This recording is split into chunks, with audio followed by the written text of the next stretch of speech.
ఇప్పుడే ఎన్గోల్డ్ బయర్స్ కి కాల్ చేయండి. మీ తాకట్టు బంగారం కష్టాలకి గుడ్ బై చెప్పండి. ఇప్పుడు ఎవరైతే ఆ ప్రెస్ మీట్ పెట్టి చెప్పిరో సో చాలా మంది దానికి రివర్స్ గా కామెంట్స్ పెడుతుంది ఏంటంటే డాన్స్ కంపోజ్ చేసే స్టెప్స్ కూడా అలానే ఉన్నాయి.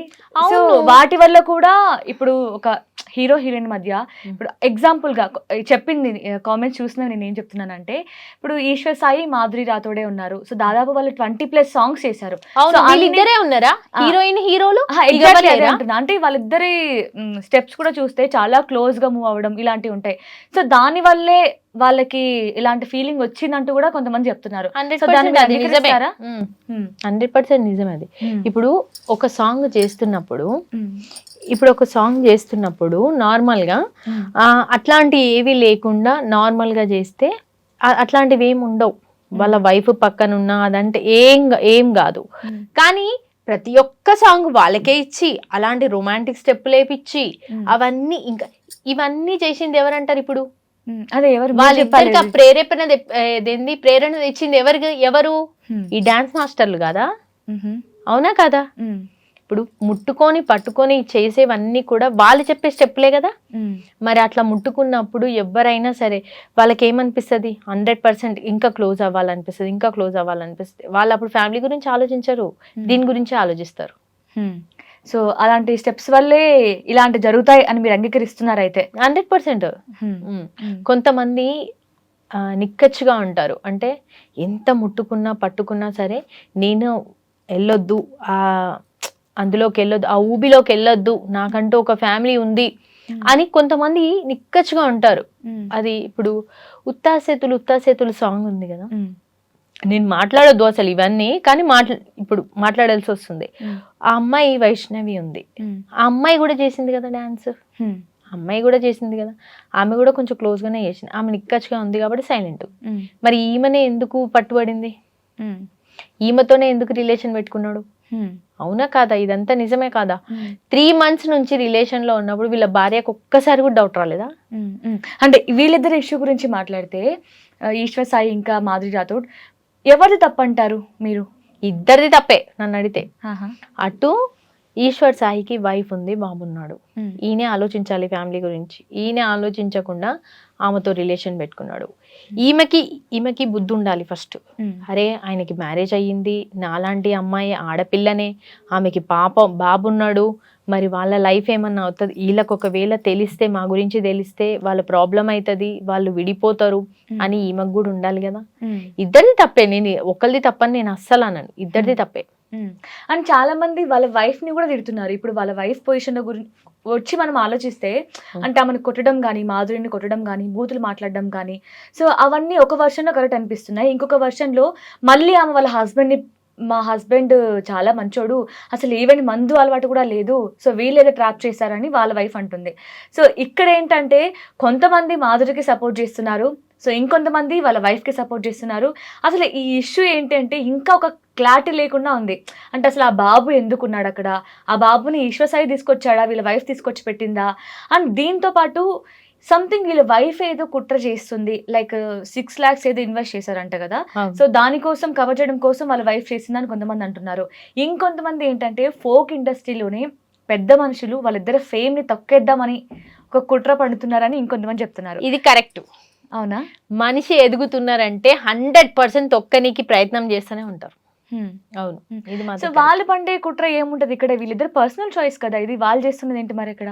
ఇప్పుడు వాళ్ళిద్దరు ఫేమ్ లో ఉన్నారు, వీళ్ళకి తప్ప ఎవ్వరికి అవకాశాలు వస్తలేవు. నిజం చెప్పాలంటే మస్తు మంది డాన్సర్లు ఉన్నారు, మంచి మంచి డాన్సర్లు ఉన్నారు, ఫేమ్ లో ఉన్న వాళ్ళు కూడా ఉన్నారు. కానీ ఏ సాంగ్ చూడు అక్కడ ఒక సింగర్ వాడింది అంటే, ఒక ఫేమస్ సింగర్ వాడింది అంటే వీళ్ళకే అవకాశాలు. ఈ ప్రొడ్యూసర్లు కూడా ఎట్లా తయారయ్యారంటే ఎవ్వరు పాడితే సాంగ్ హిట్ అవుతుందో ఆ సింగర్లనే పట్టుకుంటారు, ఎవ్వరు డాన్స్ చేస్తే హిట్ అవుతుందో ఆ డాన్సర్లనే పట్టుకుంటారు. అట్లా చేసి వీళ్ళు వ్యాపారం లెక్క చేస్తున్నారు అంతేగా దీన్ని. అంటే ఇప్పుడు ఎవరైనా సెల్ఫిష్ గానే ఆలోచిస్తారు కదా, వాళ్ళకి ఎక్కడ గ్రోత్ ఉంటుందో అలాగే ఇప్పుడు ఆల్రెడీ ఒక టీం వాళ్ళకి అలవాటు పడిపోయారు. సో ఇప్పుడు మనం ఎగ్జాంపుల్ గా చెప్పుకోవాలంటే శేఖర్ వైరస్ గారి సాంగ్స్ అని చెప్పొచ్చు. ఆయన కొరియోగ్రఫీలో చాలా వరకు సేమ్ ఆర్టిస్టులు ఉంటారు, మేల్ లీడ్ కానీ ఫీమేల్ లీడ్ కానీ దాంతోపాటు కెమెరా టీం కూడా వాళ్ళు కంటిన్యూ చేస్తూ ఉంటారంట కదా, ఒక టీం లాగా ఫామ్ అయ్యి వాళ్ళ సాంగ్స్ అన్ని కూడా టీం లాగా చేస్తారని. సో అది వాళ్ళ కంఫర్ట్ కదా, అంటే కొత్త వాళ్ళని తీసుకొని వాళ్ళతో రిస్క్ చేసేదానికంటే కూడా ఆల్రెడీ అలవాటు పడ్డారు, దాంతోపాటు కొంచెం ఫేమ్ వచ్చింది, ఆ టీంకి ఒక నేమ్ ఉంది కాబట్టి అలా చేస్తారు, దాంట్లో తప్పేముంది? ఇక ప్రతి సాంగ్ వాళ్ళకే ఇవ్వాలా? ప్రతి ఒక్క సాంగ్ వాళ్ళకేనా? అయినా ఒక్క సాంగ్ చేయాలంటే ఎన్ని రోజులు పడుతుంది? 1-2 days మాక్సిమం అని నాకు తెలిసిన అవగాహన ప్రకారం నేను 1-2 days. ఒక సాంగ్ చేయాలంటే ఎన్ని పైసలు పడతాయి? అంటే ఎంత ఎంత ఖర్చు అవ్వచ్చు? ఈవెన్ 70,000 లో కూడా ఒక సాంగ్ కంప్లీట్ చేయొచ్చు అని తెలుసుకున్నాను. మరి 6 లక్షలు 7 లక్షలు దేనికి? 4 రోజులు 5 రోజులు కొరియోగ్రాఫర్ దేనికి? డాన్సర్లు దేనికి? హీరోయిన్ హీరో దేనికి? వీళ్ళంతా ఎలా ఉన్నారు తెలుసా? ఒక ఇంటర్వ్యూలో చూసాను నేను, పగలంతా పాటలు, రాత్రంతా ఆటలు. అంటే ఈ మాటకి అర్థం కాలేదు, ఒకసారి క్లియర్. పాటలు అంటే పొద్దునంతా డాన్స్ వేస్తారు, రాత్రి అయ్యేసరికి మంచి ఆటలు ఆడుకుంటారు, ఎవరికి నచ్చిన వాళ్ళతో వాళ్ళు. చాలా పెద్ద స్టేట్మెంట్ ఏమో ఇది. స్టేట్మెంట్ కాదు, ఒక ఇంటర్వ్యూలో చూసింది. నిజం చెప్పాలంటే ఇవన్నీ కామన్ అయిపోయినాయి ఇందులో. అసలు చాలా మంది అమ్మాయిలు కూడా పాడనీకి వచ్చిన వాళ్ళని కూడా చాలా మంది కమిట్మెంట్స్ అడిగారు. పాడనీకి వచ్చిన వాళ్ళని, డాన్స్ చేయనీకి వచ్చిన వాళ్ళని. కొంతమంది నచ్చక దూరం ఉన్నారు, కొంతమంది నచ్చి అందులోకి వెళ్ళారు. ఎప్పటికైనా సరే ఆ పని చేసిన వాళ్ళు, ఇప్పుడు కమిట్మెంట్ ఇచ్చి ఎదిగిన వాళ్ళు ఎప్పటికైనా సరే కింద పడక తప్పదు. ఒకరిని తొక్కాలని చూస్తే దేవుడు వాళ్ళనే దొక్కుతాడు, 100%. ఇది మాత్రం నిజం. నేను ఒకప్పుడు పాడిన పాట మీ అందరికీ కూడా తెలుసు, బాసాని మమత ఫోక్ సింగర్, ఈమె నీలి నీలి కళ్ళవాడే సాంగ్ ఫేమ్ అని అందరికీ తెలుసు. కానీ ఇప్పటి వరకు ఎక్కడ ఏ స్టేజ్ మీద కూడా ఎక్కడ ఎవరు చెప్పలేదు, ఆ ఛానల్ వాళ్ళు కానీ ఎవరన్నా కానీ ఎవరు చెప్పలేదు. కానీ మొన్న జరిగిన ఒక జాతరలో, బోనాల జాతరలో మానుకోట ప్రసాద్ అన్న డైరెక్ట్గా ఈ చెల్లకు కూడా హిట్ ఇచ్చిన పాట, నేనే రాసిన పాట ఈ చెల్లకి హిట్ ఇచ్చిన అని చెప్పి చెప్పుకున్నాడు మానుకోట ప్రసాద్ అన్న. అది నా సక్సెస్, 100% నా సక్సెస్. నేను ఇప్పటివరకు ఎక్కడ అంటే ఎవ్వరు మానుకోట ప్రసాద్ అన్న కానీ, లేకపోతే రఘు మాస్టర్ కానీ, లేకపోతే దెక్తడి హారిక కానీ, దెక్తడి హారిక డైరెక్ట్గా జబర్దస్త్ అదే దాంట్లోకే వెళ్ళింది.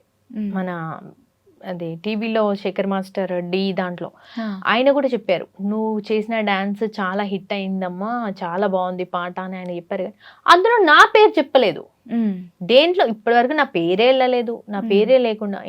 ఇంకో విషయం ఏంటంటే, నేను వాడిన సాంగ్ డీజే వర్షన్ లా వేరే సింగర్ తో పాడించారు.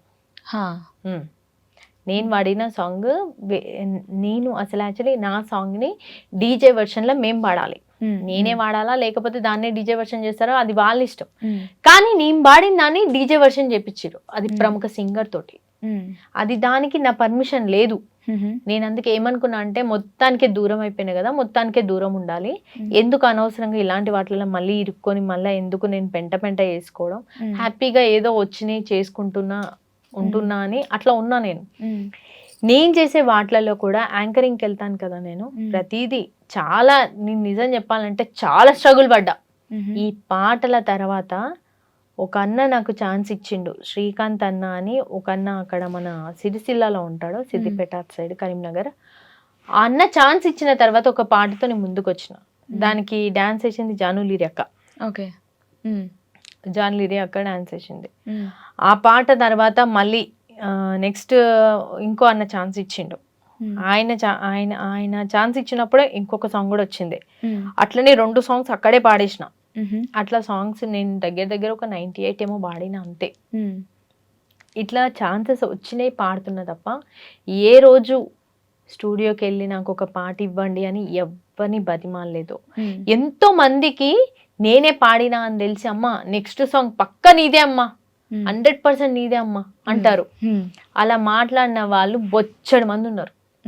నీకు తప్పకుండా ఇస్తాం మమత, నీలాంటి వాళ్ళు ఉండాలి సింగర్లు, నీలాంటి వాళ్ళు నీలాంటి మంచి మనసున్న వ్యక్తులు ఉండాలి, ఈ ఫోక్ ఇండస్ట్రీలో ఉండాలి, నువ్వు చాలా మంచి వ్యక్తివి, నువ్వు మంచి ఇంటర్వ్యూలు చేస్తావు, ఇది నీ మనస్తత్వం మంచిది, అందరికి హెల్ప్ చేస్తావు. వాళ్ళు మాట్లాడతారు కానీ ఎవరు ఛాన్స్ ఇవ్వరు. అరే అమ్మాయికి అసలు ఛాన్స్ అదేంది, పాట పాడే ఇది ఉందా లేదా, అసలు సత్తా ఉందా లేదా, ఒకసారి పాడిపిద్దాం, ఇదంతా ఏం లేదు వాళ్ళకి. కాదు, ఎందుకు తొక్కేస్తారు అంటారు మరి మీరు మిమ్మల్ని? నాకు బాగా పొగరు, నేను చెప్తున్నా కదా. నేను ఎవరన్నా గింత మాట అంటే అస్సలు కొన్ని, ఇది మాత్రం 100% నిజం. ఇదే మాట అంటారు అందరూ, ఈ అమ్మాయికి ఉన్న పొగరు వల్లనే ఈమెకు ఛాన్సెస్ రాకుండా పోయినాయి అని. ఎవరన్నా ఒక మాట అంటే అసలు వడానేది పడా వాళ్ళని తిరిగి కంపల్సరీ అంట, ఆడెంత పెద్ద మనిషి అయినా సరే నేను పక్కా అంట మాట. ఆ మాట అంట కాబట్టి వాళ్ళకి కోపం వస్తుంది, వాళ్ళు ఇవ్వరిగా ఛాన్స్. మళ్ళీ బ్యాక్ టు మనం ఈ ఇష్యూ గురించి వస్తే, పెద్దోళ్ళు తొక్కేస్తారు, వాంటెడ్లీ చేస్తున్నారు అని అన్నారు. బట్ ఆ పెద్దోళ్ళు ఎవరో చెప్పలేదు. పెద్దోళ్ళు ఎవరో చెప్పలేదు అంటే, ఈ ఫోక్ ఇండస్ట్రీలో ఒక గ్రూప్ ఉందంట, చాలా మంది మాట్లాడుకుంటున్నారు. ఎంత మంచి సాంగ్ దీను ప్రొడ్యూసర్లు, ఎంత మంచి సాంగ్ ది, అదే సింగర్ తో పాడిపి, అదే డాన్సర్లతో డాన్స్ అయిపోయి, కానీ ఆ పాట మాత్రం పోదు. కానీ ఈ గ్రూప్ చేసే ఎవరైతే గ్రూప్ ఉన్నారో ఆ గ్రూప్ చేసే వాళ్ళు ఏ పాటది క్రోడ్స్ దాడతాయి, మిలియన్స్ దాడతాయి. ఎవరిని అంటున్నారు నాకు అర్థమైంది, చెప్పొచ్చా? చెప్పొచ్చు. శేఖర్ వరేస్ గారిని అంటున్నారా? అవును, 100% నిజమే. ఇప్పుడు ఆయనకేం యూజ్ ఉంటది వీళ్ళని వాంటెడ్లీ ఇలా ఇరికిస్తే? దానికి దీనికి ఏం సంబంధం ఆయనకి? ఇప్పుడు నేను శేఖర్ వైరస్ సరేనే అంటలేను, కొంతమంది ఉన్నారు ఒక గ్రూపే అనమాట. ఎట్లా అంటే వీళ్ళ సాంగ్సే ఇవ్వాలి, వీళ్ళ సాంగ్సే, వీళ్ళకే ఛాన్సులు రావాలి, ఇంకెవ్వరికి రావద్దు అని చాలా మంది. ఒకళ్ళు ఎదుగుతుంటే తొక్కే వాళ్ళే చాలా మంది ఉన్నారు ఇలా. అంటే ఏ విధంగా ఆయన ఇన్వాల్వ్ అయ్యాడు ఈ ఇష్యూలో అంటే ఏం చెప్తున్నారు? ఏది ఇప్పుడు ఈ ఈశ్వసాయి మాధురి ఇష్యూలో అసలు శేఖర్ వైరస్ గారే చేస్తున్నారని చెప్తున్నారు కదా వాళ్ళ టీం అని. అంటే ఏ విధంగా ఇన్వాల్వ్ అయ్యారు వీళ్ళు ఇందులో? నేను అసలు శేఖర్ వైరస్ సరే చేస్తున్నాడని నేను అంటలేను, ఒక టీం ఇన్వాల్వ్ అయ్యి ఉంది అంటున్నా అంతే. ఇప్పుడు అదే ఏ విధంగా ఇన్వాల్వ్ అయ్యింది అంటున్నా. ఇప్పుడు వీళ్ళిద్దరిని కలిపింది ఆయననే 100%. ఇప్పుడు క్లియర్ గా తెలిసిపోతుంది కదా. ఇప్పుడు ఈశ్వర్ సాయిని అండ్ మాధురి రాథోడ్ని కలిపిందామని, వీళ్ళిద్దరు క్లోజ్ గా ఉన్నారు కాబట్టి, వీళ్ళు బాగా డాన్స్లు వేస్తున్నారు, ఇంకా క్లోజ్ అవుతున్నారు కాబట్టి 3 months నుంచి వీళ్ళిద్దరు రిలేషన్ లో ఉన్నారు అన్న విషయం వాళ్ళకి తెలీదా? ఆయన చెప్పుకొస్తున్నాడు కదా. ఇప్పుడు ఈశ్వర్ సాయి అన్న దాంట్లో అది లైవ్ లోకి వచ్చి చెప్తున్నాడు కదా, 3 months నుంచి మేము ఇట్లా ఉన్నాము అని చెప్పేసి చెప్తున్నాడు కదా. మరి ఈ విషయం అన్న వాళ్ళకి తెలియదా? శేఖర్ వైరస్ అన్న వాళ్ళకి తెలియాల్సిన అవసరం ఏముంది? అంటే అది వాళ్ళిద్దరు పర్సనల్ గా ఉన్నారేమో. అది ఈయన జస్ట్ ఆ రోజు షూట్ పరంగా ఆయన చేస్తూ ఉంటారు, కొరియోగ్రఫీ చేస్తుంటారు, సాంగ్ ఎలా వస్తుంది అని మాత్రం చూసుకుంటుంటారు షూట్ ని. బట్ వాళ్ళిద్దరి మధ్య ఏం జరుగుతుందో ఈయనకేం అవసరం? కాదు, ఒక ఫోక్ సాంగ్ అంటే అలాగే చేస్తారా? పట్టుకొని ముట్టుకొని నడుము పట్టుకొని ముద్దులు పెట్టుకొని ఇవన్నీ చేస్తారా? మేము ఆర్టిస్టులం కదా, మేము చేస్తామంటారేమో వాళ్ళు. ఎవరు వాళ్ళు? ఫోక్ లో లేవు అసలు. నిజమైన జానపద కళాకారులు ఎవరో తెలుసా? తెలంగాణ జానపద కళాకారులు వీళ్ళు అసలు కాదు నన్ను అడిగితే. వీళ్ళంతా డాన్సర్లు, వీళ్ళంతా ఫోక్ ఇండస్ట్రీకి వచ్చిండ్రేమో వీళ్ళందరు, కానీ అసలైన తెలంగాణ కళాకారులు అందరూ తెలంగాణ కోసం పోరాడిన జానపద కళాకారులు వేరున్నారు, వాళ్ళు వేరు. వీళ్ళు ఫోక్ లోకి వచ్చి ఫోక్ పాటలు పెట్టి ఫోక్ డాన్స్లు వేసి వీళ్ళు ఫోక్ లోకి వచ్చిర్రు అంతే తప్ప అసలైన వాళ్ళు వేరే ఉన్నారు. మధుప్రియ ఫోక్ సింగర్ కదా? అవును. గంగక్క కదా? అంతమంది పెద్ద పెద్ద వాళ్ళు లేరా? గద్దరన్న లేడా? గద్దర్ నర్సన్న లేడా? వీళ్ళందరూ ఫోక్ డాన్సర్లు. అంటే ఒకప్పుడు ఈశన గులకట్ట మీద ఎసిన ఉయ్యాల మనం ముగుదమే బాల, ఇలాంటి ఫోక్ సాంగ్స్ అన్ని కూడా ఇప్పుడు ఎట్లయినాయి చూడు. ఉత్తాసేతులు అంట. ఈ సేతులేమో ఇవన్నీ ఏమో గాని పాటలు మాత్రం జానపదాలని మొత్తం భ్రష్టు పట్టించిరిలు. మంచి మంచి ఇది సేకరణ పాటలు తీసుకొచ్చి సేకరణ లెక్కనే చేసి పాడితే అవి జానపదాలు. దానికి కలిపి దానికి అదేసి దానికి డీజే చేసి పాటలు చేసి మొత్తం ఫోక్ ఇండస్ట్రీని మొత్తం ఇది చేసిర్రు. ఎవరు చేశారంటారు ఇదంతా? అందరు కలిసి మొత్తం సింగర్స్ డాన్సర్స్ అందరు కలిసి చేసారు. ఓకే. అండ్ రీసెంట్ గా మీరు అన్నట్లు శేఖర్ వైరస్ గారు అలాగే జాను లిరి గారు ఈ ఫోక్ లో ఉన్న వాళ్ళందరూ కూడా లైక్ డైరెక్టర్, ప్రొడ్యూసర్, కొరియోగ్రాఫర్ అందరూ ఒక ప్రెస్ మీట్ పెట్టారు. సో అక్కడ శేఖర్ వైరస్ గారు ఉండడానికి ఒక రీజన్ ఉంది. ఎందుకంటే మా శరణ్య గారు ఆయన పేరు తీసుకొచ్చారు ఈ ఇష్యూ గురించి, వెంటనే శేఖర్ వైరస్ కి కాల్ చేయి, ఆయన పిలిపించు అని. మేబీ అందుకోసం ఆయన ఒక ప్రెస్ మీట్ పెట్టినా కూడా న్యాయం ఉంది. బట్ జాను లిరి గారు వీళ్ళందరూ రావడానికి గల రీజన్ ఏంటి అంటారు? నీకు విషయం తెలుసా?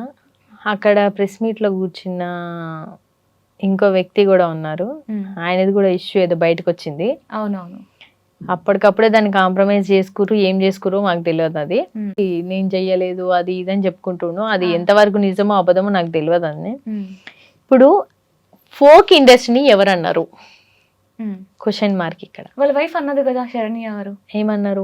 నేను ఫోక్ ఇండస్ట్రీ అంటే చాలా బాగుంటుంది అనుకున్నాను, ఇలా ఉంటుంది అనుకోలేదు అసలు, ఇలా ఎంత నీచంగా వీళ్ళిద్దరు ఇలా చేస్తున్నారు కదా అని ఇలాంటి మాటలు మాట్లాడారు కదా. సో దానికోసం ఫోక్ ఇండస్ట్రీకి మీ హస్బెండ్ చేస్తున్న పనికి లింక్ చేయకండి అని వీళ్ళు చెప్తున్నారు. ఎప్పుడు అన్నారు ఆ మాట? ఆమె ఆ ఇష్యూ జరిగిన రోజు అన్నది కదా. ఈ ప్రెస్ మీట్ అయిన తర్వాత అన్నది ఆమె. అవ్వక ముందే వాళ్ళ హస్బెండ్ ని పట్టుకున్న రోజే ఆ లాడ్జ్ లోనే పోలీస్ స్టేషన్ దగ్గర ప్రెస్ మీట్ పెట్టింది కదా ఆవిడ, అప్పుడు అన్నారు ఆవిడ. ఓకే, ఇప్పుడు ఆమె అన్నది కదా. సరే, ఇప్పుడు ఫోక్ ఇండస్ట్రీ అంటే ఎవరో ఒకరు వచ్చి మన మెయిన్ ఫేమ్ ఉన్న ఫోక్ యాక్టరో లేకపోతే ఫోక్ సింగరో ఎవరో వచ్చి ప్రెస్ మీట్ పెట్టి మమ్మల్ని అంటున్నావు అంటే ఒక ఇది ఉంటుంది. ఇప్పుడు జానులీరి అక్క ఉంది, జానులీరి అక్కని పేరు పెట్టి అన్నారా? అనలేదు. మరి అక్క ఎందుకు పెట్టింది? అదే కదా నేను అడుగుతున్నా. అదే నేను అడిగేది కూడా. ఇప్పుడు జానులీరి అక్క ఎందుకు పెట్టింది? అందులో శేఖర్ వైరస్ అన్న ఎందుకు వచ్చిండు? ఇప్పుడు శేఖర్ వైరస్ అన్నని ఏమన్నా అంటే ఇప్పుడు ఫోక్ ఇండస్ట్రీకి సంబంధించిన వాళ్ళు ఎవ్వరు లేరనలా, నాకు ఎవ్వరు కనిపిస్తలేదు. నాకు నిజం చెప్పాలంటే వాళ్ళంతా ఫోక్ ఇండస్ట్రీలో ఉన్నారన్న విషయం కూడా నాకు తెలియదు. బట్ ఇప్పుడు ఫోక్ అంటేనే శేఖర్ వైరస్ గారు ఫస్ట్ వినిపిస్తారు, కొరియోగ్రాఫర్ గా. అవును, ఇప్పుడు వినిపిస్తారు. మరి వాళ్ళని ఎలా మీరు ఫోక్ ఆర్టిస్టులు కాదు అసలు? నేను వాళ్ళు కాదు అంటలేను, నీకు అర్థం కావట్లే. నేను కాదు అంటలేను, ఫోకే ఇప్పుడు ఫోక్ వాళ్ళు. అసలు ఫోక్ ఇండస్ట్రీ గురించి మాట్లాడింది ఎవరు? దానికి సమాధానం ఎందుకు ప్రెస్ మీట్ పెట్టాలి అని. అందులో ఫస్ట్ వచ్చి జానులీరి అక్క ఎందుకు మాట్లాడాలి? ఇప్పుడు ఆమెకి మళ్ళీ కౌంటర్ వేరే ఆమె ఎందుకు ఇవ్వాలి? ఇవన్నీ క్వశ్చన్స్. ఇప్పుడు నార్మల్గా యూట్యూబ్ ఓపెన్ చేస్తే చాలు వీళ్ళిద్దరిదే ఎక్కువ కనిపిస్తుంది. జానులీరి అక్కది, ఆ అమ్మాయి ఎవరో ఒక అమ్మాయి ఉంది ఆమెది. వీళ్ళిద్దరే ఎక్కువ కొట్టుకున్న తీర్లా తిట్టుకుంటారు. ఎవరు? ఇంకో అమ్మాయి ఎవరో ఉన్నారు ఇన్ఫ్లుయెన్సర్. అవునవును. జానులీరి గారి గురించి కూడా చాలా మంది చాలా నెగిటివ్ గా మాట్లాడుతున్నారు. ఎప్పుడైతే ఈ ప్రెస్ మీట్ పెట్టిన తర్వాత ఏదైతే ఉందో, అంటే మాధురిని అంటున్నావు, ఆమె బయటపడ్డది కాబట్టి ఇప్పుడు ఆమె గురించి అందరూ మాట్లాడుతున్నారు. కానీ అదంతే, అంతే. ఇది నిజం. దొరికినోళ్ళు దొంగ, దొరకనోళ్ళు దొర, అంతే. ఇక్కడ నిజం చెప్పాలంటే ఇప్పుడు చాలా మంది కూడా కమెంట్ల కింద చూసినావా, అమ్మా ఫస్ట్ ఆమె పేరని చెప్పను నేను, కొంతమంది పేర్లు, ఆ పత్తితుల పేర్లు మనం చెప్పము, మనకు అవసరం లేదు వాళ్ళ గురించి. అటు ఇటు కాకుండా చెప్తున్నారు మీరు. అటు ఇటు కాకుండా అంటే నేను కాంట్రవర్సీలో ఇరుక్కోవడానికి లేదు ప్రెసెంట్. ఇప్పుడు నేను ఏది మాట్లాడినా జనాలు అందరు చూస్తారు, అరే ఈమెది ఇట్లా మాట్లాడింది, అసలు ఈమెకి ఏం తెలుసు అని మాట్లాడింది అంటారు. నేను 7 years ఇక్కడే ఉన్నా, ఫోక్ ఇండస్ట్రీని చూస్తూనే ఉన్నా. కాకపోతే నేను వాళ్ళకి ఏలు పెట్టలే, నేను పోతలేను, నేను చేస్తలేను. అయినా ఇక్కడ ఎట్లుంది తెలుసా ఫోక్ ఇండస్ట్రీ, డబ్బులు ఎక్కువ ఇస్తేనేమో మంచిగా చేస్తారు ఆర్టిస్టులు, మంచిగా చేస్తారు, దానికి సపోర్ట్ చేస్తారు, దాన్ని షేర్ చేస్తారు, దాన్ని హైలైట్ చేస్తారు. డబ్బులు తక్కువ ఇస్తే ఏం చేస్తారు తెలుసా, ఆ పాట నేను తీసిన అంటేనే నాకు సిగ్గుగా ఉంది, నేను పెట్టను అంటారు. ఇది నా లైఫ్ లో జరిగింది, 2 songs కి జరిగింది సేమ్. నేను ఆ రోజు కూడా అనుకున్నా అనమాట, అంటే పాట మంచిగా ఉంటేనేమో ఎంకరేజ్ చేస్తారు, లేకపోతే చెయ్యరు. ఇప్పుడు వాళ్ళకి మేము ముందే చెప్తాం, ఈ సాంగ్ తీసిన తర్వాత కొంచెం దీన్ని ఎట్లయినా సరే కొంచెం షేర్ చేయండి అమ్మా, కొంచెం కొలాబరేషన్ చేయండి అమ్మా, ప్రమోషన్ చేయండి, ప్రతిదీ చేస్తున్నారు కదా నాది కూడా చేయండి, నాకు హెల్ప్ చేయండి అంటే వాళ్ళు ఏమంటారు, అప్పటికప్పుడు ఓకే అంటారు, మనీ తీసుకుంటారు. అన్నీ అయిపోయిన తర్వాత ఆ పాట గురించే పట్టించుకోరు ఇక. అట్లా ఇప్పుడు ఇది బోనాలకు ఒక పాట తీసిన నేను, అది చాలా బాగుంటది సాంగ్. కానీ నా దరిద్రం ఏంటంటే ఆ వీడియో మంచిగా రాలే, వాళ్ళని నమ్ముకున్న వాళ్ళు కూడా నన్ను మోసం చేసిరు మొత్తానికి. నేను దగ్గర 70,000 దాకా పెట్టిన ఆ పాటకి. అయినా కానీ దానికి లయా మౌని అని ఒక అమ్మాయిని హీరోయిన్ గా పెట్టినాం. ఆ అమ్మాయి కూడా నాకు ఫస్ట్ చెప్పింది, అక్క నేను 100% నీకు సపోర్ట్ చేస్తాను అక్క, కానీ ఆ వీడియో చూస్తే నాకు నచ్చట్లేదు అక్క, నేను చెయ్యనక్క అన్నది. సరే లైట్లే అమ్మా అన్న. అప్పటికి చెప్పిన కొంచెం అందులోకెళ్ళి చిన్న చిన్న క్లిప్స్ అన్న తీసుకొని ఆ సాంగ్ని కొంచెం హైలైట్ చేయమ్మా అని చెప్పిన. ఎందుకంటే ఆ సాంగ్ కోసం నేను 2 years ఎంత మందిని బతిమాలినో ఆ దేవునికి తెలుసు. మస్తు మందిని బతిమాలినా, కానీ ఆ సాంగ్ పోయి ఒక అతనికి ఇస్తే అతను పోయి నాకు తెలిసిన ప్రొడ్యూసర్కే ఇచ్చిండు. ఆయన ఇంకా నేనే పాడినా అనేసరికి ఆయన కూడా ఒప్పేసుకున్నాడు ఒక్కసారి.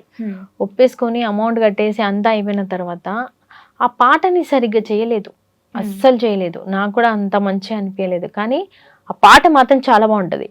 నేను ఆ పాటకి ఫస్ట్ ఒక సార్ని బతిమాలుకొని, దాము ఆయన పేరు దాము, మీరే పాడి మీరే ప్రొడ్యూస్ చేశారా దానికి? లేదు ప్రొడ్యూస్ చేసింది ఫస్ట్ దాము లైఫ్ అని ఒక అతను. ఆ తర్వాత సాంగ్ ని సార్ మీరు ఎట్లాగో వీడియో చేయట్లేదు కదా, నేను వేరే ఛానల్కి ఇచ్చుకుంటా సార్, చేసుకుంటా అంటే తప్పకుండా అమ్మ నీ పాట కదా చేసుకో అని చెప్పేసి ఆయన ఇచ్చిండు. ఇచ్చిన తర్వాత నేనేం చేసిన, సాంగ్ ని మన డీజే లింగాకి ఇచ్చిన. డీజే లింగాకి ఇస్తే డీజే లింగా ఏం చేసిండు, ఆ పాట నాకు మస్తు చేసి ఇచ్చిండు. సరే మమత ఈ సాంగ్ నువ్వు మంచిగా వీడియో చేపించుకోమ్మా, వీడియో చేపించుకుంటే మస్తు హైలైట్ అవుతుంది అంటే సరే అని చెప్పేసి అది నేను వీడియో చెప్పడానికి మస్తు ప్రయత్నించిన. ఫస్ట్ ఇయర్ మొత్తం ఏం కాలేదు దాంతో, ఎంత మందిని బతిమాలిన, కనీసం స్టూడియో వర్షన్ అన్నా చేసుకుందాం అనుకున్నా, అది కూడా అవ్వలే. కానీ నెక్స్ట్ ఇయర్ ఎట్లయినా సరే ఈ సాంగ్ పెట్టాలని చెప్పేసి చాలా ఇచ్చేసి చాలా మందిని బతిమాలితే ఆ పాట విన్న తర్వాత చాలా మంది ఓకే అన్నారు. కానీ అందరూ పాట పాడతారా మా కోసం? తప్పకుండా. అది అందరు ఓకే అన్న తర్వాత ఓకే అని చెప్పేసి ఆయనకి ఇచ్చినాక వీడియో మాత్రం చండాలంగా చేసిర్రు, అనొద్దు అట్లా, కానీ చండాలంగా చేసిర్రు. అసలు నాకు ఆ వీడియోనే నచ్చలేదు. అయినా దాన్ని అట్లా చేసి ఇట్లా చేసి ఎట్లనో అట్లా పాట రిలీజ్ చేసినాం. అది పాట కూడా పోలేదు. జస్ట్ ఆమెకు చెప్పినా కూడా, అమ్మ నేను ఇట్లా చేస్తారు అనుకోలేదు, నీకు ముందే చెప్పినా కదా, నాకు ఈ పాట మీద చాలా హోప్స్ ఉన్నాయి, జర మంచి చేసి మనం ఎంత బతిమాలినా కానీ వాళ్ళు ఎవ్వరు కూడా కాన్సన్ట్రేషన్ చేయలేదు అసలు ఆ పాట మీద. వాళ్ళు చెప్పిన వాళ్ళు కెమెరామ్యాన్లు కానీ వాళ్ళంతా కూడా ఎవరు కాన్సన్ట్రేషన్ చేయలేదు. అరే తక్కువ డబ్బులు కదా ఇట్లా పడితే అట్లా చేసి ఇచ్చేస్తే అయిపోతుందిలే అనుకున్నారు వాళ్ళు. కానీ ఆ పాట మాత్రం చాలా బాగుంటది, నాకు బాగా నచ్చిన పాట. నేను అనుకున్న బోనాలకి కనీసం నేను ఒక్క పాటతోనన్నా బయటికి రావాలి, కానీ నా కోరిక ఇప్పటివరకు నెరవేరలేదు. ఇంకా అనుకున్నా అమ్మ ఈ ఫోక్ ఇండస్ట్రీకి దూరం ఉంటేనే బెటర్ రా బాబు అనుకున్నా. ఇంకా పాట పాడుతాను. దయగల్ల తల్లివే అమ్మ దుర్గమ్మ, నువ్వు మైమగల్ల తల్లివే అమ్మ దుర్గమ్మ. దయగల్ల తల్లివే అమ్మ దుర్గమ్మ, నువ్వు మైమగల్ల తల్లివే అమ్మ దుర్గమ్మ. ఏటేటా బోనాలు యాపాకు ధూపాలు పసుపు కుంకుమతోటి ముస్తాబు చేసిన మైసమ్మ పోచమ్మవే, ఎల్లమ్మ నువ్వు పెద్దమ్మ పొలేరమ్మవే. మహంకాళి తల్లి నివమ్మ, ఉజ్జయిని ప్రేమగల్ల తల్లి ఓయమ్మ. దయగల్ల తల్లివే అమ్మ దుర్గమ్మ, నువ్వు మైమగల్ల తల్లివే అమ్మ దుర్గమ్మ. దయగల్ల తల్లివే అమ్మ దుర్గమ్మ, నువ్వు మైమగల్ల తల్లివే అమ్మ దుర్గమ్మ. పాట చాలా బాగుండే, కానీ వీడియో మొత్తం చెడగొట్టేశారు.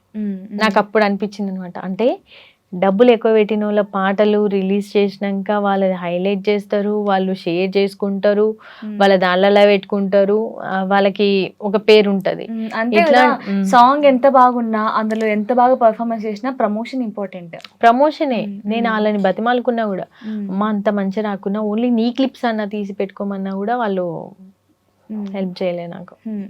అదే ఎక్కడికో వెళ్ళిపోయింది టాపిక్. జానులీది గారి గురించి మాట్లాడుతూ ఉండే మీరు.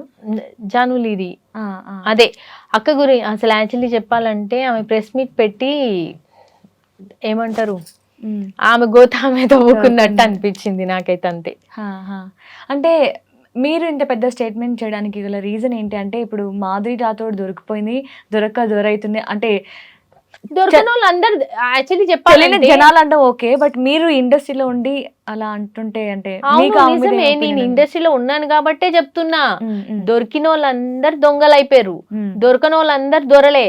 100%. ఇప్పుడు చాలా మంది ఉన్నారు, వాళ్ళకి ఇట్లా బయటికి వస్తారు చాలా మంది. ఇప్పుడు ఈ ఇండస్ట్రీలో ఏంటంటే ఫోక్ ఇండస్ట్రీ అని అనను, అంతా ఇండస్ట్రీలో, ఇప్పుడు సినిమా ఇండస్ట్రీలో కూడా ఇవి ఉన్నాయి, కమిట్మెంట్స్ అనేది ఉన్నాయి.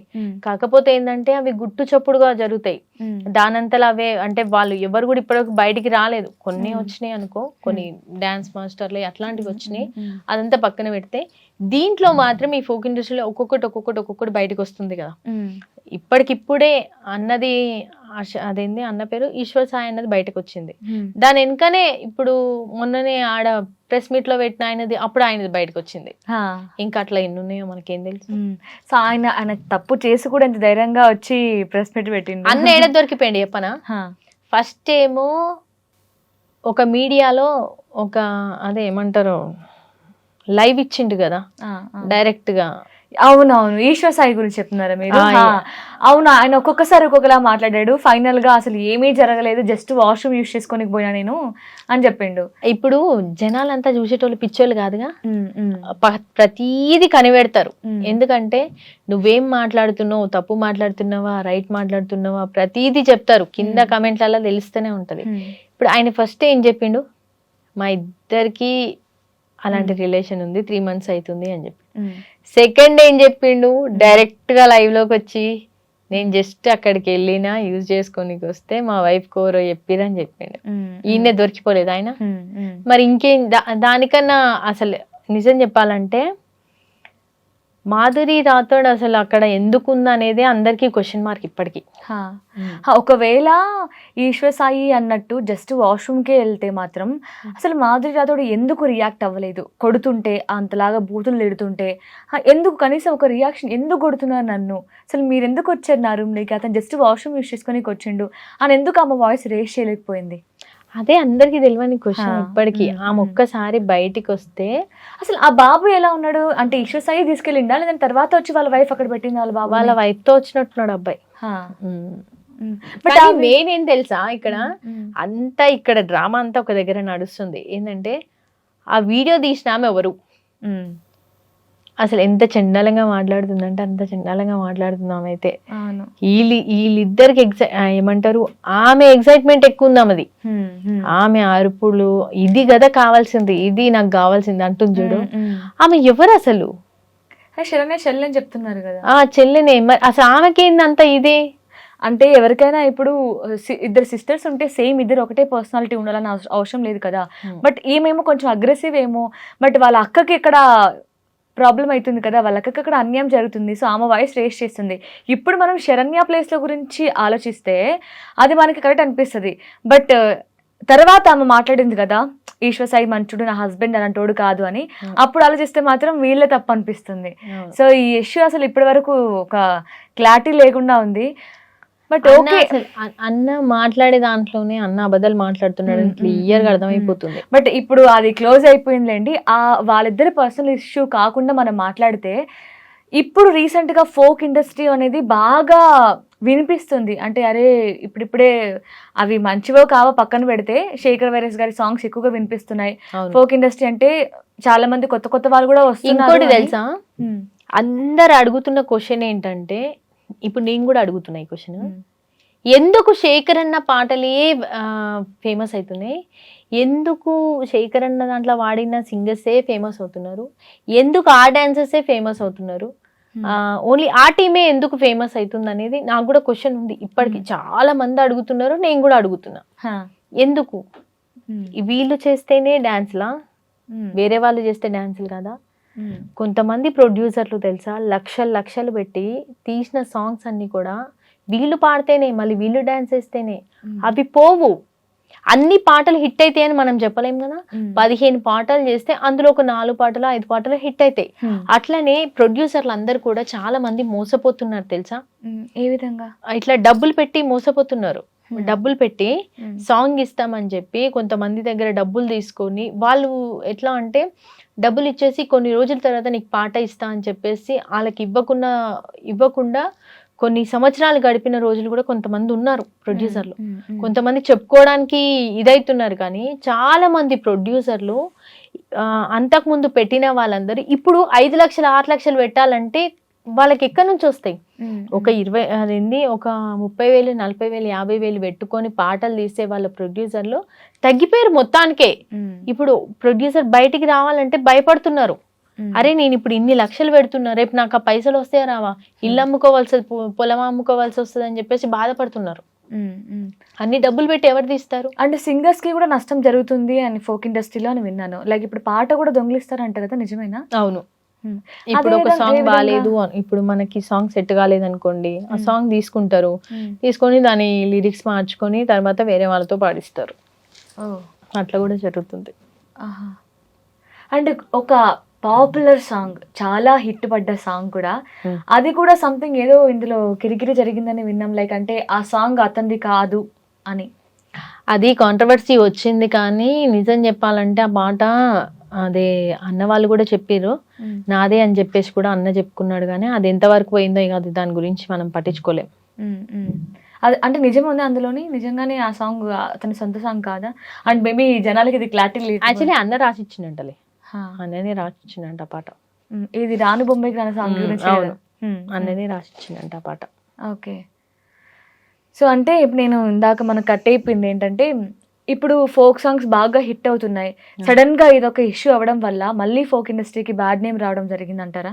అంటే మళ్ళీ డౌన్ అయిపోతుందేమో ఈ ఇష్యూ వల్ల అని ఏమైనా మీకు అనిపిస్తుందా? నాకేం అనిపిస్తలేదు అట్లా, ఎందుకంటే ఇవి కామన్ అయిపోయినాయి. ఇప్పుడు ఇది ఎన్ని రోజులు మాట్లాడుకుంటారు? మా అంటే ఓ 10 రోజులు 20 రోజులు మాట్లాడుకుంటారు, తర్వాత ఇంకోటి వచ్చేస్తుంది, దాని గురించి ఎంబడి పడతారు, అంతే. ఓకే. సో ఫైనల్లీ మమతక్క, మరి మీ ప్లాన్స్ ఏంటి? ఇంకా యాంకరింగ్ ఏనా, లేదంటే మళ్ళీ ఏమైనా మీ నుంచి? ఇంకో విషయం తెలుసా, జానపద కళాకారులని నేను ఏమంటారు బయటికి తీసుకురావాలి అన్న ప్రయత్నంలో నేను ఒక ఛానల్లో 150 ఇంటర్వ్యూలు ఓన్లీ జానపద కళాకారులే వాళ్ళు, మన తెలంగాణ కళాకారులు. ఇప్పుడు అంటున్నారు కదా ఫోక్ ఇండస్ట్రీ అంటున్నారు కదా, జానపద కళాకారులు అస్సలు తెలంగాణ కళాకారులు, నేను వాళ్ళని ఇంటర్వ్యూ చేసినప్పుడు ఎవ్వరు నన్ను సపోర్ట్ చేయలేదు, ఎవ్వరు సపోర్ట్ చేయలేదు. కానీ JDL టీవీ ద్వారా నేను మన తెలంగాణ కళాకారులను 150 మందిని నేను ఇంటర్వ్యూ చేశాను. అసలు అవి వ్యూస్ కానీ లేకపోతే కనీసం ఆ షార్ట్స్ కానీ అవన్నీ జనాలు ఎందుకు అసలు అంటే ఇంట్రెస్ట్ పెట్టట్లేదు వాటి మీద. ఈ కాంట్రవర్సీ అనగానే, ఇది లొల్లి అనగానే, ఈ గొడవలు అనగానే ఎందుకు అంత కాంట్రవర్సీ అంటే ఎందుకంత ఇంట్రెస్ట్ పెడుతున్నారో అర్థమైతలే. ఇప్పుడు నిజం చెప్పాలంటే మంచికి అసలు ఎక్కడ సోటు లేదు. మంచి అంటే ఎవరు చూడరు, చెడు అంటేనే చూస్తారు. అది మాత్రం 100% నిజం. అసలు ఈ ఇన్ఫ్లుయెన్సర్లు ఎవరు, ఈ ఇన్ఫ్లుయెన్సర్లు డాన్సర్లు ఎవరు, సింగర్లు ఎవరు, నిజమైన సింగర్లు ఎవరు, ఈ ఇన్ఫ్లుయెన్స్ సింగర్లు ఎవరు, ఇది అసలు ఏ దానికి తేడా లేకుండా పోయింది మొత్తానికి. నన్ను అడిగితే మాత్రం ఇది నిజం. నేను తెలంగాణ కళాకారులని కష్టపడి ఊరూరు తిరిగి వాళ్ళ డప్పులు కొట్టుకుంటా, వాళ్ళ పాటలు పాడుకుంటా, వాళ్ళ కష్టాలు చెప్పుకుంటా అన్ని ఇంటర్వ్యూలు చేస్తే ఎవరు సపోర్ట్ చేయలేదబ్బా, ఒక్కరు కూడా సపోర్ట్ చేయలే. ఇట్లనే నేను చాలా మందిని అడిగిన, సార్ ఇట్లా చేస్తా, నేను ఇంతమంది ఉన్నారు నా దగ్గర, 800 పైన కళాకారులు ఉన్నారు, నేను ఇంటర్వ్యూలు చేస్తా అంటే ఎవరు సపోర్ట్ చేయట్లే, ఏ ఛానల్ వాళ్ళు కూడా సపోర్ట్ చేయట్లే. సరే అని చెప్పి లైట్ తీసుకున్నా, ఇంకా నేను చెయ్యట్లేదు. తర్వాత తెలంగాణ యాసలో నేను ఇదే ఏమంటారు న్యూస్ బాగా చెప్తా, అది మీరు చూసుంటారు ఆల్రెడీ. 1 టీవీలో నేను రచ్చబండ అని చేశాను. ఆ ప్రోగ్రామ్కి కొన్ని ఛానల్లో నేను అడిగితే కొంతమంది నన్ను కమిట్మెంట్ కూడా అడిగారు, ఛానల్స్లో కూడా అడిగారు, తెలిసిన వాళ్ళే అడిగారు. నేనన్నా లేదు ఇయ్యకున్నా పర్లేదు కానీ నేను రానని చెప్పిన. టాలెంట్ ఉండి కూడా తొక్కేస్తున్నారు. ఒకప్పుడు నేను తీసుకొచ్చిన ఒక యాంకర్ని ఇప్పుడు పెద్ద ఛానల్లో చూసేసరికి మొన్న అనిపించింది అనమాట, టాలెంట్కి ఇక్కడ వాల్యూ లేదు అని. ప్రామిస్గా చెప్తున్నా, నాకు చాలా బాధ అనిపించింది. మొన్న బోనాల కోసం ఎన్ని ఛానల్ని అడిగినో, అన్నా నేను చేస్తా అన్నా, ఫ్రీగా అన్నా చేస్తా అన్నా, నేను అందరిలో కనిపించాలి, నేను కూడా ఉన్నా అని కనిపించాలి, నేను చేస్తా అన్నా అని చెప్పి ఛానల్కి అన్న వాళ్ళని బతిమాలి కెమెరా తీసుకొని వెళ్ళినానే. అంటే మమత అనే అమ్మాయి యాంకర్ ఇంకా ఉంది అని చెప్పడానికి. ఎందుకంటే నా ఇంటర్వ్యూస్ రావట్లేదు కదా, నేను చెయ్యట్లేదు, ఓన్లీ చిన్న ఈవెంట్స్కి నేను యాంకరింగ్కి వెళ్తున్నా. సో ఈ అమ్మాయి ఉంది, ఈ అమ్మాయికి టాలెంట్ ఉంది. ఇప్పుడు ప్రతి బోనాలల్లా నాది కొంచెం హెవీ ఉంటది. ఎలా అంటే హుషారు ఉంటది, డాన్స్ ఉంటది, మాటలు ఎక్కువ ఉంటాయి, పాటలు ఎక్కువ ఉంటాయి. పాటలు ఎక్కువ ఉంటాయి, కొంచెం క్లోజ్నెస్ ఎక్కువ ఉంటది. అట్లా ఎట్లయినా సరే ఈసారి బోనాలలో నేను కనిపించాలి అని చెప్పి నా తాపత్రయం. చాలా మందిని అడిగితే చాలా మంది ఏమన్నారంటే అమౌంట్ ఇవ్వాలా మమత, కెమెరాలు కావాలా మమత అని చాలా మంది అడిగారు. అయినా నేను లైట్ తీసుకున్నా. ఒక ఛానల్ దగ్గర తీసుకొని వెళ్ళినా, నెక్స్ట్ డే వేరే ఛానల్ ద్వారా వెళ్ళినా. అట్లా మనకి సికింద్రాబాద్లో కానీ, గోల్కొండలో కానీ, లాల్ దర్వాజాలో కానీ నేను కనిపించాలని చెప్పేసి నేను ఛానళ్ళ తరపున వెళ్ళిన. నార్మల్ చిన్న చిన్న ఛానళ్ళ తరపున అనుకున్నాను అనమాట. అమ్మ ఇంత టాలెంట్ ఉండి నేను ఇక్కడే ఉంటున్నా, ఎందుకు? కారణం ఏంటి? నేనే నా కారణం? లేకపోతే నాకు టాలెంట్ లేదా? అవన్నీ నేను ఆలోచించుకున్నా. నేను తీసుకొచ్చిన యాంకర్ ఏమో పెద్ద ఛానళ్ళల్లో వర్క్ చేస్తుంటే నేను ఎందుకు ఇంకా ఇక్కడే ఉన్నా, ఎక్కడ తప్పు జరుగుతుంది అని చెప్పేసి చాలా ఆలోచించిన. అప్పటి నుంచి నేను ఒక డైలమాకి వెళ్ళిపోయినా. ఇప్పుడు ఏం చేయాలి నేను నెక్స్ట్? వేరే ఛానల్లో అడిగితే ఒక ఛానల్లో తెలంగాణ యాస అని చెప్పి నన్ను 1 month తిప్పించారు. అట్లీస్ట్ వాళ్ళు నాకు ఛార్జెస్ కూడా పే చేయలేదు. బట్ ఇప్పుడు ఓకేనా? పర్లేదా? ఇప్పుడు కూడా ఏం లేదు ప్రెసెంట్. ఇప్పుడు కూడా ఏం లేదు. వాళ్ళు 1 month తిప్పిపిచ్చిరు, కొన్నిటికి రిపోర్టింగ్కి పంపించిరు, తెలంగాణ యాస చెప్పిపిచ్చిరు, అన్నీ చేసిరు. వాళ్ళు 1 రూపీ కూడా పే చేయలేదు. నేను అనుకున్నా అమ్మయ్య ఈ ఛానల్లో చేయొచ్చు ఇప్పటి నుంచి అనుకున్నా. కానీ ఆ ఛానల్లో కూడా ఛాన్స్ లేకుండా చేసిరు. అట్లా చాలా ఛానళ్ళకి వెళ్ళి అడిగిన నేను, కానీ ఛాన్సెస్ లేవు. తెలంగాణ యాస అయినా లేకపోతే యాంకరింగ్ అయినా ఏదైనా సరే ప్రజెంట్ ఏంటంటే ఇంకా వాళ్ళకి నచ్చితేనే పెట్టుకుంటారు, లేకపోతే లేదు. నేను కొంచెం టాకిటివ్ కదా, అర్థమైపోతుంది కదా నీకు. అట్లా ఈ అమ్మాయి చాలా హుషారు ఉంది అని చెప్పేసి చాలా మంది ఆపిరనమాట. ఏం టెన్షన్ తీసుకోకండి, ఏం బాధపడకండి. సో మంచి ఛానల్స్లో మీరు అనుకున్నట్టు మంచిగా యాంకర్ అవుతారు. సో దాంతోపాటు మంచిగా మళ్ళీ మీరు ఫోక్ సాంగ్స్ పాడాలి, అండ్ దాంతోపాటు ఫోక్ సాంగ్స్ చేయాలని కోరుకుంటున్నాను. సో చాలా థ్యాంక్స్. ఇంత దూరం ఫోక్ సాంగ్స్ అంటున్నావు కదా, ఫోక్ ఇండస్ట్రీ అంటున్నావు కదా. నేను నిజం చెప్పాలంటే ఫోక్ ఇండస్ట్రీలో ఉన్నది ఓన్లీ 2 years.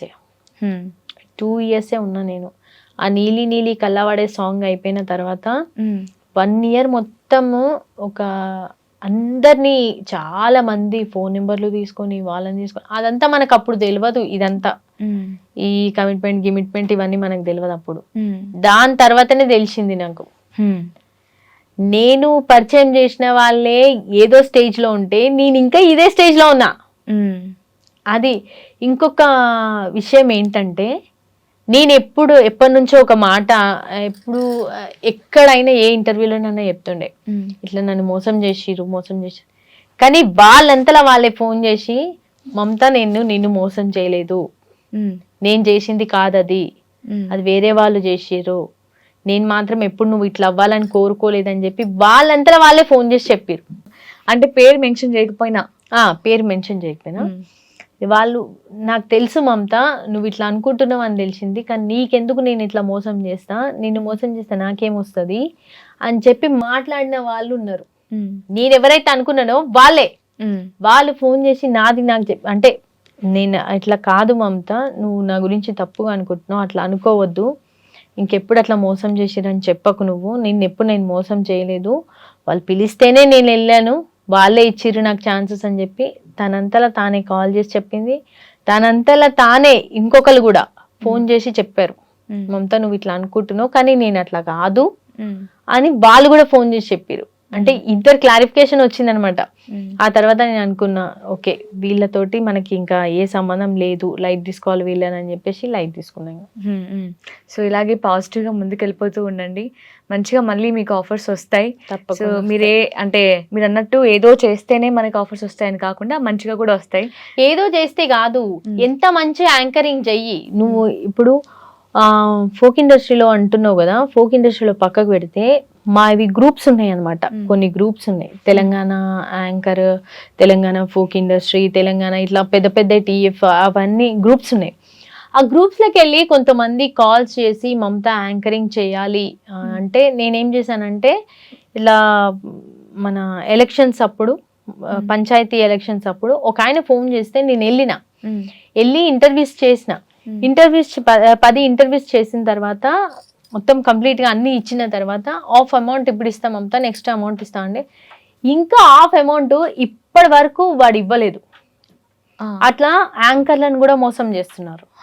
అట్లనే ఈవెంట్స్ కి పిలిచి ఈవెంట్స్ చేపించుకున్న తర్వాత అమౌంట్ వేస్తామని చెప్పి వాళ్ళు కూడా మోసం చేస్తున్నారు. ఇట్లా కూడా చాలా మంది డాన్సర్లకు జరిగింది, సింగర్లకు జరిగింది, డప్పు కళాకారులకు జరిగింది, చాలా మందికి అట్లా జరుగుతుంది. అలాంటి తప్పులు కూడా జరగకుండా చూసుకోవాలి అంతే. థ్యాంక్ యూ సో మచ్ మమతక్క, ఇక్కడి వరకు వచ్చి మీ ఒపీనియన్ షేర్ చేసుకున్నారు. అసలు ఇంత ధైర్యంగా ఫోక్ ఇండస్ట్రీ గురించి గొంతెత్తి మాట్లాడారు. సో మీరు అన్నట్టు పొగరే కాదు, మీకు ధైర్యం కూడా ఎక్కువే. పొగరు తగ్గిపోయిందిలే. ఎప్పుడైతే దేవుని అంటే ఎక్కువ డివోషనల్ అయిపోయినాను అప్పటి నుంచి అన్ని తగ్గిపోయినాయి. ఆల్ ది వెరీ బెస్ట్ మమతక్క. Thank you so much. Thank you. And ఇంకో విషయం ఏంటంటే, నేనేమన్నా తప్పుగా మాట్లాడి ఉంటే ఎవరి గురించి అయినా దయచేసి నన్ను క్షమించండి. ఎందుకంటే ఫోక్ ఇండస్ట్రీలో జరిగేవి చెల్లె అడిగింది, నేను ఆన్సర్లు చెప్పిన. అందులో నాకు ఎవరి మీద కోపం కానీ, ఎవరి మీద ద్వేషం కానీ, ఎవరిని తొక్కేయాలని కానీ, అందరు నన్ను తొక్కేసిరు కానీ నేను ఎవరిని తొక్కేయలేదు. నా మనస్తత్వం కూడా అలా కాదు.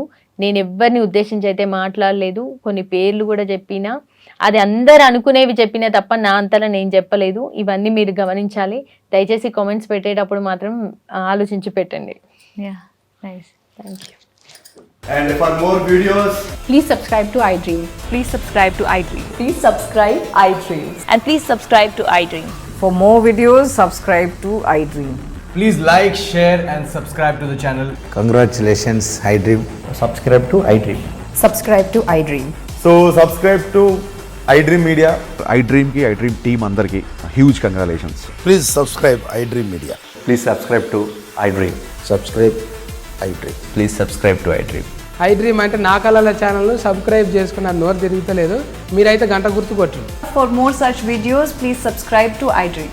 Subscribe to iDream. Please subscribe to iDream. Please subscribe iDream Media. Please do subscribe to iDream. Please subscribe to iDream Media. For best entertainment and information, please subscribe iDream. And don't forget to subscribe to iDream.